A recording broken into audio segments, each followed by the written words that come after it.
Girando a nossa reportagem, famílias que tiveram problemas com os pagamentos de imóveis durante a pandemia ganharam mais prazo para acertar as prestações. Reportagem de Nani Cox. O ministro do Supremo Tribunal Federal, Luiz Roberto Barroso, prorrogou até 31 de outubro a suspensão de despejos e desocupações. A proibição vale para áreas urbanas e rurais.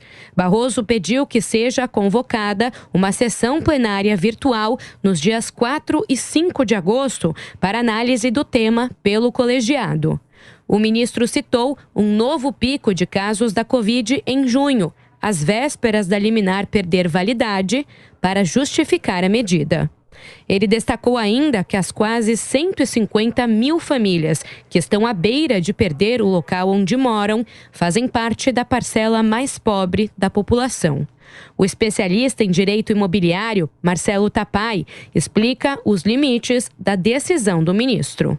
Ela estabelece despejo de imóvel não residencial ou imóveis comerciais, cujo valor de locação é de até R$ 1.200 por mês, e para imóveis residencial, a locação cujo valor é de até R$ 600 mensais.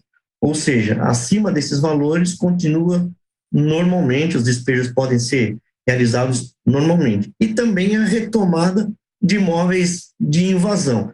Esses também estão proibidos, exceto aqueles que estiverem em área de risco. A decisão vem sendo prorrogada há um ano. O ministro Luiz Roberto Barroso destacou que, com a melhora na crise sanitária, os limites da jurisdição vão se esgotar e, por isso, é preciso de um regime de transição.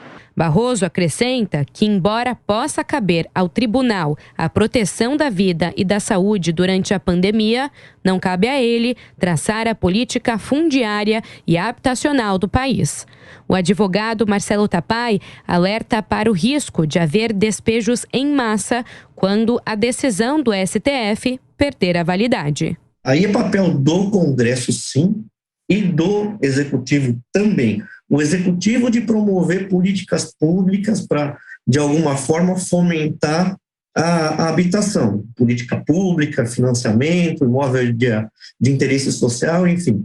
E o Legislativo tem que pensar alguma forma de escalonar esses despejos. Então, eles podem ocorrer de forma gradual, de forma por conta das datas que foram propostas as ações. O STF, embora ele tenha poder para continuar prorrogando essa decisão, não é salutar que eu faça, porque o STF ele está para julgar e não para fazer legislação. Mas a gente sabe do grande problema que tem os entraves que existem no Brasil quando existem interesses antagônicos.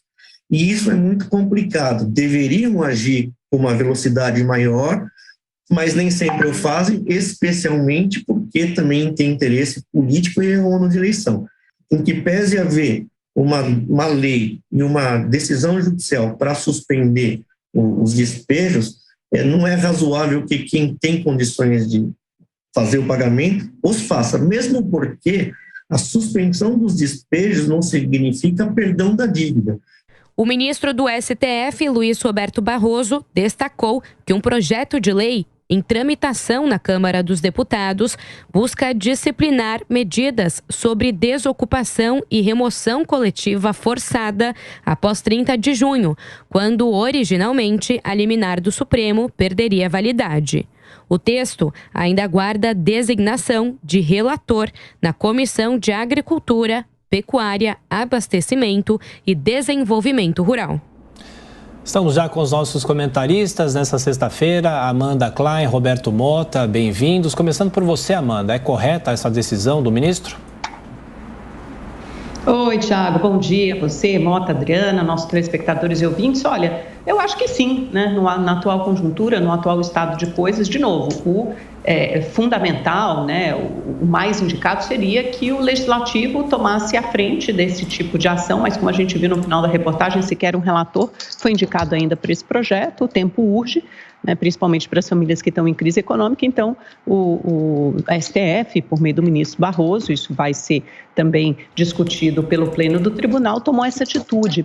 Cabe notar aqui que é para imóveis de muito baixo valor, de baixo aluguel. Então, para pessoa física, de até R$600, como a reportagem nos indicou, e para pessoa jurídica, para empresa, imóveis com aluguel de até R$1.200. Isso não perdoa as dívidas. Essas dívidas vão se acumulando e depois provavelmente vão ser negociados entre inquilino e proprietário da forma possível, né, da melhor forma que puderem. Se ontem a gente viu o Congresso, ou o Senado, melhor dizendo, aprovando uma PEC que impõe um estado de emergência, ou seja, admite que você enfrenta uma grave crise social e uma comoção social, se a gente for por aí endossar esse entendimento que teve o Senado Federal, então é interessante, é compreensível que você estenda também algum tipo de benefício para a parte mais vulnerável da população.